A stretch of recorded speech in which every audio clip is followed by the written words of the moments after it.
regreso en Cátedra Médica. Hoy hablamos de neumología con el doctor Alfredo Matos. Estuvimos tocando algunos tópicos de neumología en el primer bloque, pero hoy vamos a hablar de tuberculosis pulmonar. Si usted tiene alguna pregunta que hacer, recuerde que las líneas están ahí disponibles, 809-682-9850 y también la línea internacional 833-380-0062. Doctor, tuberculosis pulmonar. ¿Por qué tiene este apellido? ¿Hay otros tipos de tuberculosis que pueden afectar otros órganos? Vamos a comenzar por ahí. Muy bien. La tuberculosis no es más que la infección por una bacteria llamada Mycobacterium tuberculosis, la cual afecta o puede afectar cualquier parte del cuerpo humano. Lo que pasa es que el 90%, 85-90%, ocurre esencialmente en las vías aéreas, a nivel de los pulmones. Okay. Porque la puerta de entrada es a través de unas gotitas llamadas gotitas de Flucher, que no es más que una persona que está infectada al toser, al hablar, al estornudar, al bostezar, simplemente que esté en contacto con otra persona que no esté infectada, entonces estas gotitas entran a las vías aéreas y va a infectar a esta persona. Ahora bien, esto se puede diseminar, ya sea por vía hematógena, es decir, por la sangre, y llegar a otras partes de su cuerpo, o simplemente quedarse en las vías aéreas. Por eso existe la tuberculosis pulmonar, tuberculosis ganglionar, cuando afecta a los ganglios. También puede haber tuberculosis en los huesos o mal de Pot, que ocurre principalmente a nivel de la columna vertebral. También puede haber tuberculosis intestinal. También puede haber tuberculosis cerebral. Wow. En los niños, por ejemplo, se vacunan a los niños cuando nacen porque hay que evitar que los niños les dé la tuberculosis, puedan infectarse de tuberculosis, por ejemplo en este país, que es endémico de tuberculosis, para evitar la tuberculosis cerebral, que es mortal en los niños menores de 5 años.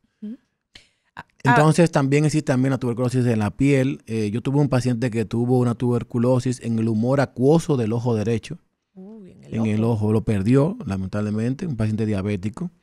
Entonces, es decir, el tuberculosis puede afectar cualquier parte de su cuerpo. Dicen, la tuberculosis es tan vieja como la vida misma.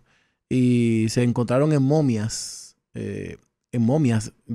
con rasgos de tuberculosis hace miles de años.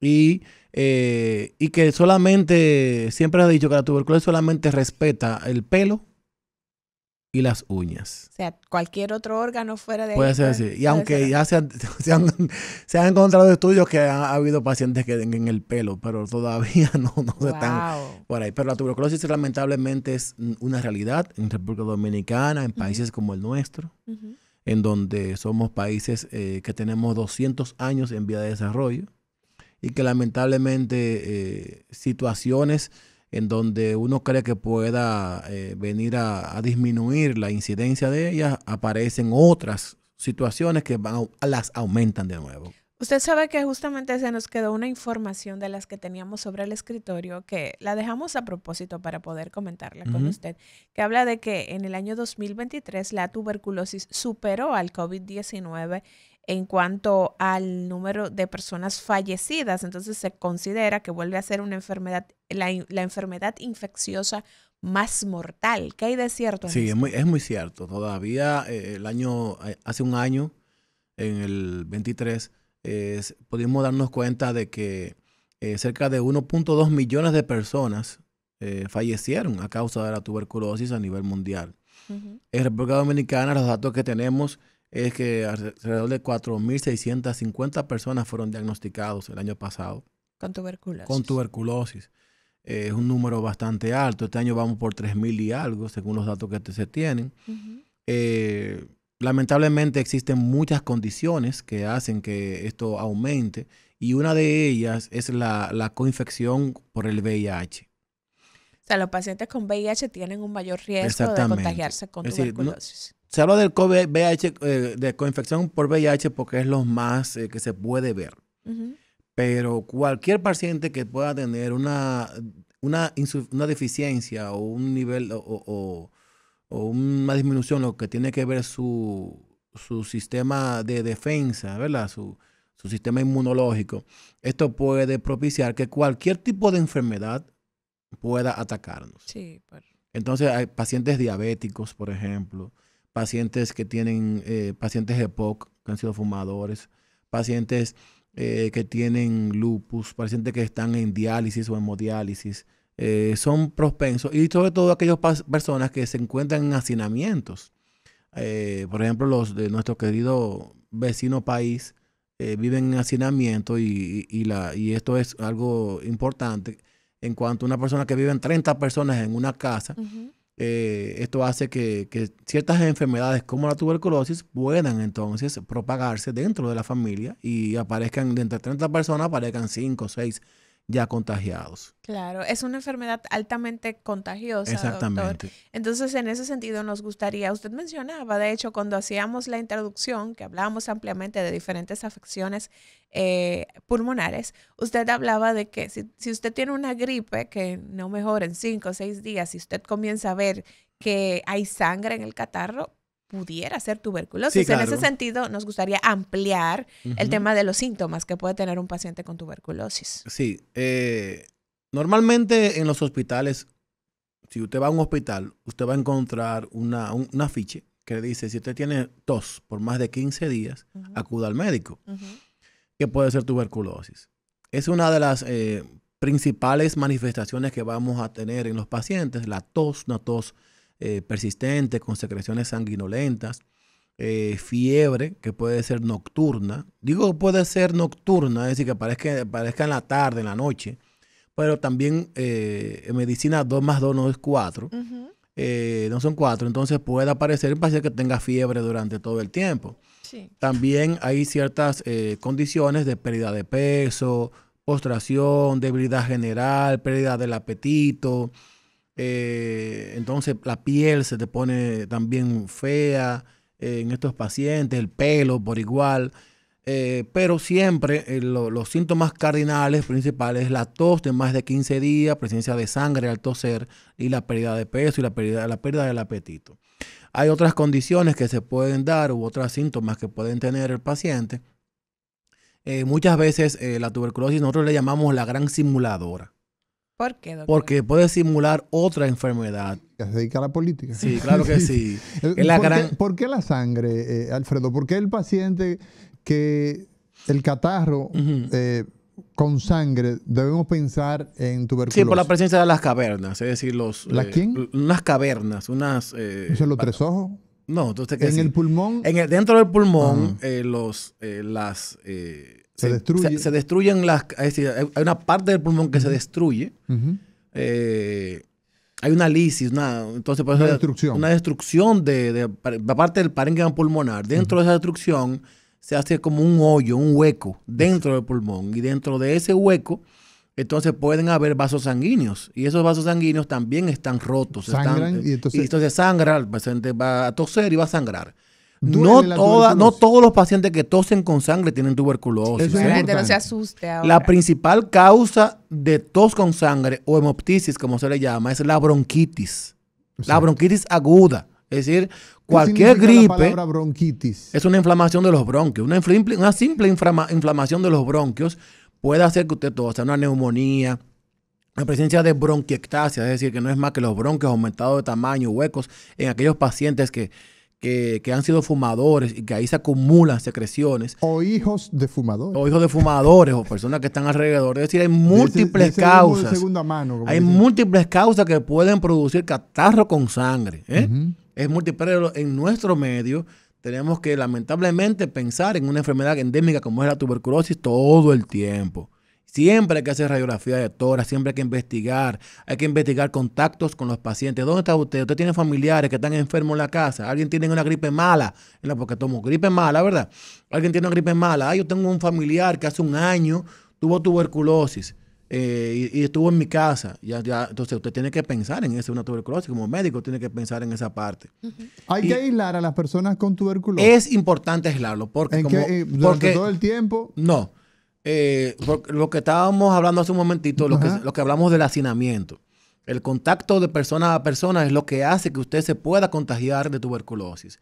A través de unas gotitas, como dijimos, la gotita de Flucher, al toser, estornudar, al hablar, al bostezar, esto cae en la otra persona, entra a la vía aérea y el paciente puede tener dos situaciones, o tener una tuberculosis latente o tuviera la enfermedad. Latente es aquello que quizás podamos tener todos una tuberculosis latente, es decir, tenemos el virus de la tuberculosis o la bacteria tuberculosis, porque estamos en contacto con personas con tuberculosis, pero tenemos un sistema inmunológico bueno que lo mantiene ahí. Mantiene a raya. Que lo mantiene a raya, que lo destruye y no permite que la enfermedad actúe. Ahora, cuando tenemos entonces algo que deprime nuestro sistema inmunológico, una tuberculosis, un lupus, una enfermedad renal, una enfermedad cardíaca, o VIH, por ejemplo. Entonces, por ejemplo, te diagnostican que hay cáncer. O un cáncer, por ejemplo, tu sistema te suprime tu sistema inmunológico por los tratamientos. Sí. Entonces esto puede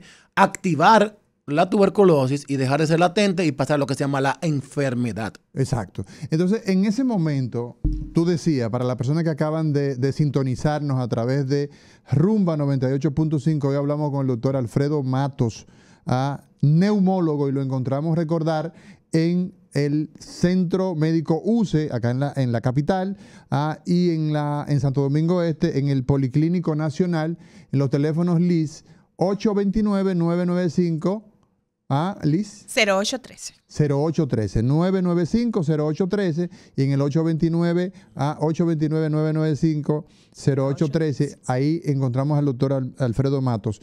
La manifestación, repítela por favor, doctor, de la tuberculosis. ¿Cómo se manifiesta? Lo principal es la tos de más de 15 días, 3 semanas de tos. Una tos persistente. La presencia de la sangre, ¿verdad? En algunos casos, en otros casos no siempre hay sangre. Exacto. Porque puede hacer caso de que no haya sangre. La pérdida de peso. Pérdida de peso. La pérdida de peso, la pérdida del apetito. ¿La fiebre es en cualquier hora del día? La fiebre es normalmente vespertina, es decir, en la tarde y en la noche. Con sudoraciones profusas que moja la cama durante el dormir. Se despierta, pues tengo la cama mojadita de la fiebre que me está dando todas las noches. Okay. Entonces, eso tiene que llamar la atención tanto de usted que se está pasando por esto o de algún familiar que lo esté pasando en su casa y debe acudir inmediatamente. ¿Por qué? Porque la tuberculosis se cura. Ok. ¿Cómo se diagnostica, doctor? Sí, justamente porque usted decía, doctor, que la tuberculosis es la gran simuladora. Entonces, establecer ese diagnóstico, ¿qué tan difícil se vuelve? Sí, pero que hay casos de que puede simular que el paciente pueda tener una neumonía. No, es una neumonía. Empezamos a tratar la neumonía, pero el paciente vemos que no hay mejoría. Entonces tenemos que empezar a hacer otro tipo de estudios, que tenemos que hacer broncoscopías, que tenemos que hacer lavados bronquiales, para entonces investigar qué hongos, qué bacterias, y también incluyendo la micobacteria en tuberculosis.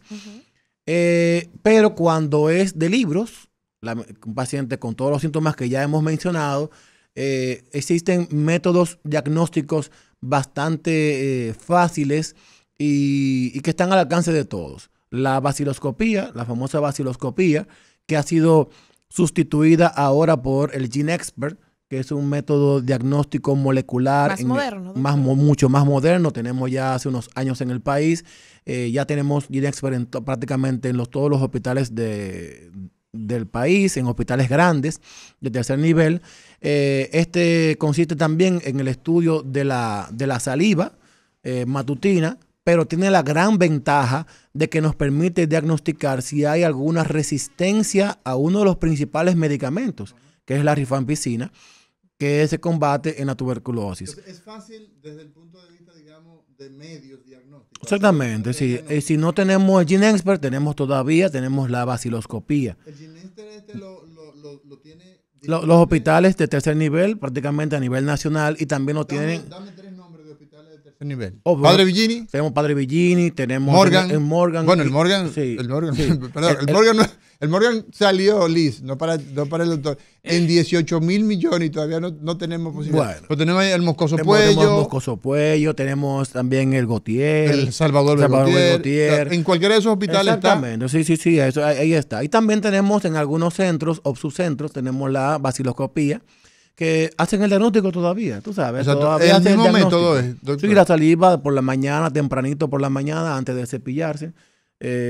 A veces no es necesario tener 3 muestras. Ya con la primera muestra que nos dé positivo, ya con eso tenemos. Ya Ya y con entonces eso ponemos la tratamiento. bacteria, porque es una bacteria. Es una bacteria. El Corinella El Mycobacterium tuberculosis. el Mycobacterium tuberculosis. Exactamente. Entonces, pero a veces no tenemos esa facilidad, que aún teniendo todos los síntomas que tenemos con el paciente, no tenemos la facilidad de hacer el diagnóstico, y es donde entonces el neumólogo entonces tiene que ingeniársela y tiene que seguir investigando y buscar todos los métodos diagnósticos para buscar este bacilo, esta bacteria. O sea, hay situaciones donde da negativo al Sí, esputo, sí, claro al que sí. ginet, a todo el Y mundo. tú sabes que sí, que el paciente tiene una tuberculosis. Tú dices, no, pero es una tuberculosis. ¿Por qué tú dices Por que los síntomas por del los paciente, síntomas? porque sigue perdiendo Fiebre que peso, moja todo. porque el paciente tiene 3 meses dando vueltas. A veces te llega el paciente hasta verlo entrar al consultorio, un paciente que llega caquéxico, que se le ve en la piel. Caquéxico es muy flaco, ¿verdad? Flaquito, que se le ve desnutrido, y se ve que un paciente joven, se ve el paciente y dice, bueno, tiene una enfermedad crónica. Y entonces tú dices, no, yo tengo 3 meses viajando de médico en médico, de un hospital en hospital, y cuando tú haces así, tú le ves una radiografía de tórax y tú ves ese infiltrado arriba, esa imagen radiográfica, tú dices, pero esto parece una tuberculosis. ¿Te han hecho un estudio de vaciloscopía? No me han hecho nada. Me han puesto como 5, dicen que es neumonía. Es una cosa que pasa en este país. No, me dicen que eso es neumonía. Y me han puesto, mire, toda esta cantidad de medicamentos, mejoro, pero vuelvo para atrás, mejoro. Puede haber tuberculosis, doctor Alfredo Matos, tuberculosis pulmonar sin tos. Sí. Puede aparecer. Puede aparecer. Puede aparecer. Porque es la gran simuladora. Mamá. Sí, claro. Y hay una tuberculosis que es muy frecuente, que no tiene tos, que es la tuberculosis pleural. Pleural, de lo que está por fuera. Hay que decirle a las personas que nos están escuchando y nos están viendo, y nos van a seguir, nos están viendo también, que el pulmón está cubierto por una capa. Sí, una tela. Una tela. Sí. Y las costillas tienen otra tela. Entonces, en medio de esas 2 telas, esa que se llama pleura visceral, la que está pegada a la víscera, exacto, que son los pulmones, y una parietal que está pegada a la pared torácica. Sí. Dentro de esto hay un poquito de líquido, que oscila entre 50 a 200 cc de líquido. Sí. Que es lo que hace que usted pueda respirar, ¿verdad? que lubrique y usted pueda respirar normalmente y no haya un roce y los pulmones puedan subir, bajar normalmente. Podemos tener tuberculosis también. Entonces podemos tener tuberculosis ahí cuando este líquido aumenta, sobrepasa los 250 cc. Ok, Alfredo, Liz tiene que preguntarte cosas puntuales ya al final con relación al... Claro, él decía que la tuberculosis se cura. Entonces a mí me gustaría que pudiera hablar de cuál es el manejo que se debe dar a un paciente ya cuando se establece ese diagnóstico de tuberculosis y qué pasa, por ejemplo, con los pacientes que no responden adecuadamente a un tratamiento. Perfecto, gran pregunta. ¿Existe un tratamiento convencional de 4 medicamentos: isoniazida, rifampicina, etambutol y piracinamida? Pero eso rápido. Español, doctor. Isoniazida, rifampicina, etambutol y piracinamida. Esos son los 4 medicamentos. Los 4 jinetes del apocalipsis. Que hay que usar. Que tienen 40 años utilizándose los mismos medicamentos. Quizá un chin más. Nosotros estudiamos, ya estaban. Exactamente. Bueno, yo creo que la isoniazida no estaba, ya estaba. Sí, ya estaba. Estos han sido los 6 medicamentos. Lamentablemente, son medicamentos que hay que utilizarlos todos los días de lunes a viernes durante 6 meses. Uy. ¿Por qué? Porque menos tiempos no hay la acción que necesitan para matar definitivamente los 4 medicamentos. 6 meses, doctor.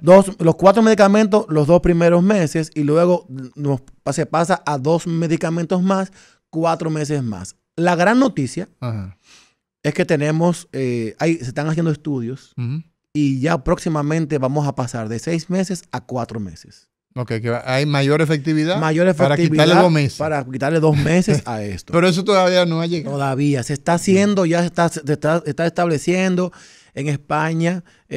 Uno de los principales investigadores a nivel mundial, el doctor Pepe Caminero, un equipo extraordinario en cual ha investigado un sinnúmero de medicamentos. Pepe debe llamarse José Caminero. José Pepe Caminero. Le dicen, es un gran aliado, amigo de República Dominicana, amigo de todos nosotros acá. Y es la persona como el norte de seguir en cuanto a lo que es el tratamiento a nivel mundial, una autoridad mundial a nivel de la tuberculosis. Y existe otro tratamiento que es aquellos pacientes que no responden al tratamiento, que se le llama tuberculosis MDR, multidrogoresistente. O sea, le da todos esos medicamentos y como quiera. Y como quiera, el paciente sigue dando positivo todavía hasta el final. Porque el paciente a los 15 días al mes, el paciente deja de ser bacilífero, es decir, el paciente deja de infectar. Okay. A los 15 días de 15 a 30 días el paciente deja de infectar a los demás. Con una baciloscopía negativa. Pero no está curado. No está curado. Exacto. Tiene que seguir el tratamiento. Y usted empieza a ver esa mejoría en ese paciente. Empieza a coger un colorcito, un chin de librita. Y a dejar el tratamiento. Y algunos dejan el tratamiento y ahí está el problema. Entonces hay que estar arriba de ellos para que no. Eso es un tratamiento que es DOT. Es decir, un tratamiento dado ahí y vigilado. El paciente se le da gratuitamente en centros específicos que hay a nivel nacional y no se compra ni se vende en ningún lado. Usted te va todos los días a recibir sus medicamentos y a veces se le da hasta una comidita, se le da una avenita para que se beba el medicamento porque a veces le hace dañito en el estómago. Entonces hay que darle su vitamina, hay que darle sus protectores gástricos. Pero lo importante es que el paciente va a empezar a ver esa mejoría. Yo no abandono a mi paciente. Yo siempre digo, venga al mes para yo verlo y darle ánimo. Mira cómo tú vas, mira cómo tú estás, mira cómo te sientes. Ya falta menos. Sí, doctor, ya estoy comiendo, ya aumenté 5 libras, ya aumenté 10 libras. Claro. Y eso le trae tranquilidad y felicidad al paciente. ¿Y ese aislamiento del que usted te ha hablado, el aislamiento por qué tiempo? Es por lo menos durante los primeros 15 días, 30 días. Okay. Para evitar más contagios dentro de la familia, aunque ya hemos tenido contacto, porque quizás al no hacerse el diagnóstico previo. Exacto, no, ahí está todo el mundo sospechoso. Todo el mundo está sospechoso. ¿Qué se hace con todos los sospechosos? Eso se lleva al mismo programa, le hacen un sinnúmero hacen un cuestionamiento, hacen radiografía de tórax, le hacen vaciloscopia, a ver si hay otra persona más en la casa que pueda estar infectada aunque no tenga los síntomas y se le da tratamiento. Si no tienen, perfecto. Entonces ya 30 días el paciente vuelve a su normalidad, vuelve a su trabajo. Otra vez vuelve a su vida normal, tomando sus medicamentos y a los 6 meses el paciente se sana. Ahora, aquellos pacientes que no se sanaron pasan a una segunda etapa de tratamiento con otros medicamentos en la cual hay un listado bastante grande. Y este tratamiento entonces puede durar entre 1 año y 2 años. Entre 1 a 2 años puede durar el tratamiento. Con el tratamiento para drogoresistencia. Exacto. O sea, que aquí hay una situación, doctor, y es que, bueno. Hay dos, escúchame, hay uno en San Cristóbal, hay uno en Asua, en La Vega. En La Vega hay 2 unidades para esto. Y se le da el tratamiento a los pacientes. En algunas ocasiones hay que ingresar a los pacientes por el malestar y a veces, lamentablemente, la primera manifestación que tienen los pacientes es ya con una tuberculosis multidrogoresistente. Lamentablemente. O sea, tenemos que fortalecer el hecho, primero que la gente sepa que la tuberculosis sigue siendo una realidad en nuestro medio y que hace picos y que aumenta por descuido, sobre todo por el problema del hacinamiento que hay, por no diagnosticarlo tempranamente. Todos esos elementos confluyen. Escúchame, amor. Hemos llegado al final. Antes de tú concluir, es importante saber que hemos tenido muchos casos y es gracias a ese GeneXpert, que es otro método de diagnóstico no convencional, inmunológico, que ha hecho que casos... Que se detecten más casos. Que casos que no se podían detectar, ahora se pueden detectar. Y lo importante es que las personas acudan a tiempo al médico, que vayan no se queden en la casa, no piensen que es una gripe que se le va a quitar, que yo tengo una gripe mala. No, vayan, acudan, hay que hacer el estudio, hay que hacer la radiografía de tórax, hay que hacer vaciloscopia, se hace, hay que hacer hemograma, todo lo que tengamos que hacer y es la única manera que podemos combatir no solamente la tuberculosis, cualquier tipo de enfermedad que podamos tener. Excelente, doctor Alfredo Matos Opperman, hoy neumólogo, ha estado con nosotros. Un hombre que comunica bien, Liz. Así que ya tú sabes, hay que volverlo a invitar. Él sabe. Él Ya. sabe.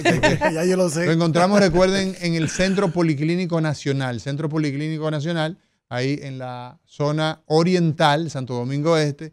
Y en la UCE, en el 829-995-0813. Señores, ha sido todo por el día de hoy. Gracias por el privilegio de su audiencia. No le cambie. Ahí viene al mediodía con Mariotti y compañía y mañana será otro día en Cátedra Médica. Cátedra Médica, porque la salud merece respeto.